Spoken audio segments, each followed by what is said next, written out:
Assalamualaikum warahmatullahi wabarakatuh. Kami dari kelompok 12 akan membahas mengenai Pembiayaan sekunder perumahan.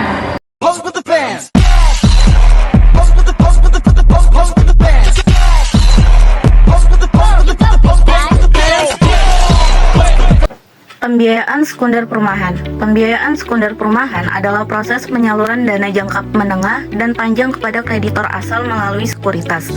Ini melibatkan pembelian kumpulan piutang dari kreditur asal dan menjualnya melalui penerbitan efek beragun aset sekunder atau EBSP. Tujuan utama pembiayaan sekunder adalah untuk meningkatkan aksesibilitas dan ketersediaan pembiayaan bagi individu yang ingin membeli rumah. Melalui mekanisme ini, lembaga keuangan seperti bank dapat menjual portofolio hipotek kepada investor di pasar sekunder. Pembiayaan sekunder berkontribusi pada stabilitas pasar perumahan. Dengan mendiversifikasi sumber pembiayaan, ini membantu mengurangi dampak volatilitas ekonomi. Selain itu, inovasi dalam produk keuangan seperti sekuritasi hipotek memberikan lebih banyak pilihan bagi pembeli dan menjaga harga perumahan tetap terjangkau.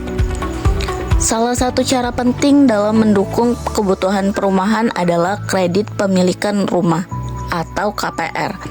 Di Indonesia, kita mengenal dua jenis KPR, yaitu yang pertama ada KPR subsidi untuk masyarakat berpenghasilan menengah ke bawah dan ada KPR non-subsidi untuk semua masyarakat.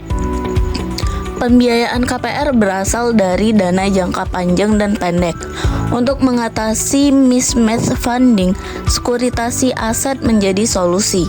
Lembaga keuangan seperti FINMA dan GNMA berperan penting dalam menyediakan pasar sekunder untuk peminjaman perumahan. Di Indonesia, pembentukan lembaga fasilitas pembiayaan sekunder dilakukan melalui Surat Keterangan Menteri Keuangan yang memungkinkan pinjaman jangka menengah dan panjang kepada bank yang memberikan KPR.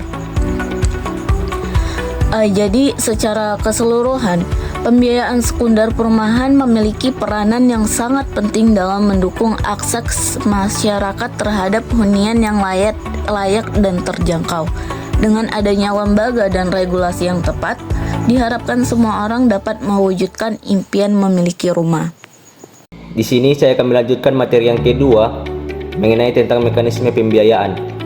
Nah, yang dimaksud dengan mekanisme pembiayaan merupakan suatu proses analisis yang dilakukan oleh bank syariah untuk menilai suatu permohonan pembiayaan yang telah diajukan oleh calon nasabah. Dengan melakukan analisis permohonan pembiayaan, bank syariah akan memperoleh keyakinan bahwa proyek yang akan dibiayai yaitu layak. Salah satu aspek terpenting dalam perbankan syariah adalah proses pembiayaan yang sehat, yaitu pembiayaan yang berimplikasi pada investasi yang halal dan baik, serta menghasilkan return yang diharapkan. Atau bahkan lebih, berimplikasi pada kondisi bank yang sehat, serta berimplikasi pada peningkatan kinerja sektor real yang dibiayai. Nah, dalam bank syariah, proses pembiayaan memiliki tahapan-tahapan yang harus dipenuhi oleh nasabah. Di antara lain yaitu yang pertama permohonan pembiayaan, pengumpulan data dan investigasi, analisa pembiayaan, persetujuan pembiayaan, pengumpulan data tambahan, pengikatan, pencairan, dan yang terakhir yaitu monitoring.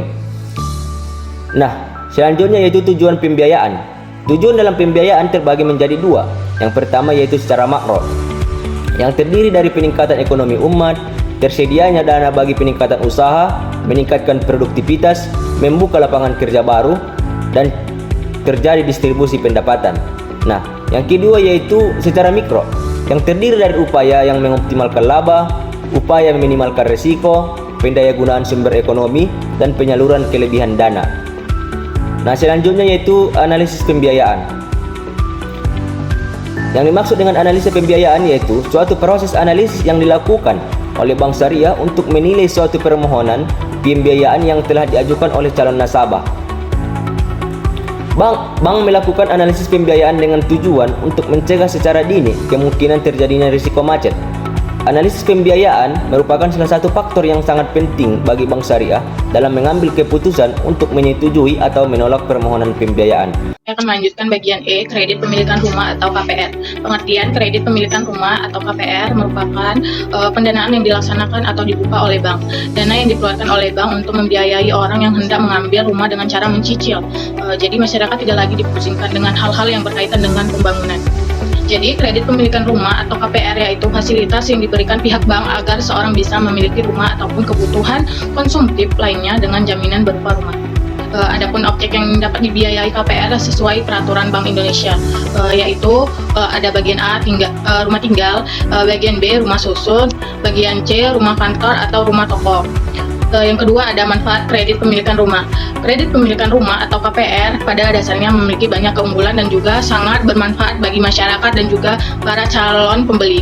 Adapun manfaat kredit pemilikan rumah atau KPR yaitu A, kepastian memiliki. Jadi ada kepastian memiliki rumah pada kredit pemilikan.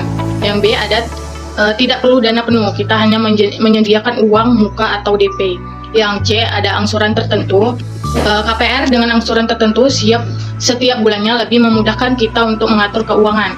Yang D ada semakin ringan, angsuran relatif tetap namun lama-lama nilainya secara real menurun akibat inflasi atau karena penghasilan kita umumnya naik secara periodik.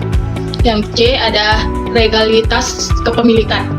KPR didahului dengan pembuatan akta jual beli antara penjual atau pengembangan pemilik rumah dengan membeli yang dilakukan oleh notaris rekan bank. Bagian ketiga ada perbedaan KPR dan konvensional dengan KPR syariah.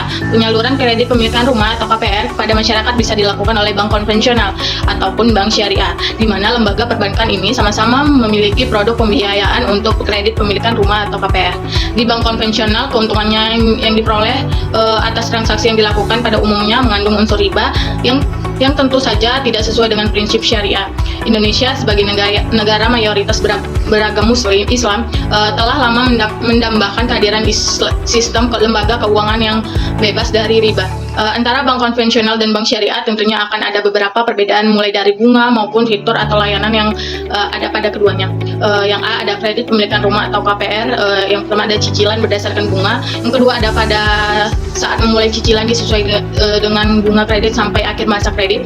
Yang B ada kredit pemilikan rumah atau KPR di bank konvensional, yang pertama ada cicilan berdasarkan syariah, yang kedua ada tidak adanya penyesuaian dengan bunga kredit sampai akhir masa kredit.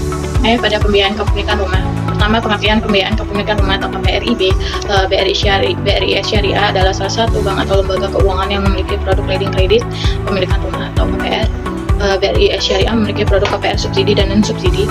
KPR subsidi di BRI Syariah diberi nama KPR Sejahtera yang merupakan produk pembiayaan kepemilikan rumah yang diterbitkan oleh BRI Syariah atau pembiayaan rumah dengan dukungan atau bantuan dana fasilitas likuiditas pembiayaan perumahan atau FLPP kepada masyarakat berpenghasilan rendah atau MBR dalam rangka kepemilikan rumah sejahtera yang dibeli dari pengembangan atau developer. KPR non subsidi diberi nama pembiayaan kepemilikan rumah atau KPRIB yang merupakan pembiayaan kepemilikan rumah kepada perorangan untuk memenuhi sebagian atau keseluruhan kebutuhan akan hunian dengan menggunakan prinsip jual beli atau murabaha, di mana pembayarannya secara angsur dengan jumlah angsur yang telah ditetapkan di muka dan dibayar setiap bulan. Dua, manfaat dan tujuan pembiayaan kepemilikan rumah atau KPRIB. Manfaatnya itu ada yang pertama, skim pembiayaan adalah jual beli atau murabaha yang akan jual beli barang dengan menyatakan harga peroleh dan keuntungan yang disepakati oleh bank dan nasabah. Yang kedua itu uang muka ringan, yang ketiga itu jangka waktu maksimal 15 tahun, yang keempat itu cicilan tetap dan meringankan selama jangka waktu, yang kelima ada bebas penalti untuk pelunasan sebelum jatuh tempo. Yang B ada tujuannya, yang pertama pembelian properti, yang A rumah ready, stok atau dalam proses pembangunan oleh developer, yang B ada rumah bekas atau second, yang C ada rumah toko, yang D itu rumah kantor, yang E apartemen, dan F tanah dengan luas tertentu dan status tanah memiliki atau developer atau non-developer. Atau renovasi rumah, ada bahan bangunan untuk membangun pembangunan, yang B ada bahan pembangunan untuk perbaikan atau renovasi, yang ketiga ada takeover atau pengalihan pembiayaan KPR dari lembaga keuangan konvensional, yang ketiga ada syarat dan ketentuan pembiayaan KPRIB. Syarat umum nasabah itu ada WNI warga negara Indonesia, yang kedua ada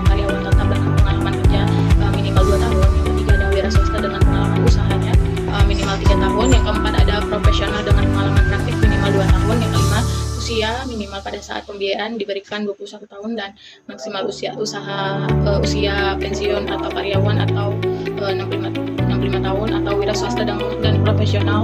Keenam, tidak termasuk dalam daftar pembiayaan bermasalah. Yang ketujuh itu memenuhi persyaratan sebagai pemegang polis asuransi jiwa. Yang ke-8, memiliki atau bersedia membuka rekening tabungan pada Bank BRI Syariah. Yang B, ada persyaratan dokumen nasabah. Yang pertama, karyawan dengan penghasilan tetap. A, ada kartu tanda pengenal atau KTP. Yang B, ada kartu keluarga dan surat nikah. Yang C, ada slip gaji terakhir atau surat keterangan gaji. Yang D, ada rekening koran atau tabungan 3 bulan terakhir. Yang E, ada NPWP pribadi untuk pembiayaan di atas 50 juta. Wira swasta itu syaratnya itu kartu tanda pengenal juga atau KTP, kartu keluarga dan surat nikah, rekening koran atau tabungan 3 bulan terakhir. Yang D, ada laporan keuangan 2 tahun terakhir. Yang E, ada legalitas usaha. Yang F, ada NPWP pribadi untuk pembiayaan di atas 50 juta. Yang ketiga, profesional, kartu tanda pengenal juga atau KTP, kartu keluarga dan surat nikah, rekening keluaran, tabungan 3 bulan terakhir, izin praktik dan yang masih berlaku. Yang keempat, yang D, ada izin praktik dengan masih berlaku. Yang ketiga, ada profesional, yang dimana syaratnya itu kartu tanda pengenal juga atau KTP. Yang B, ada kartu keluarga dan surat nikah.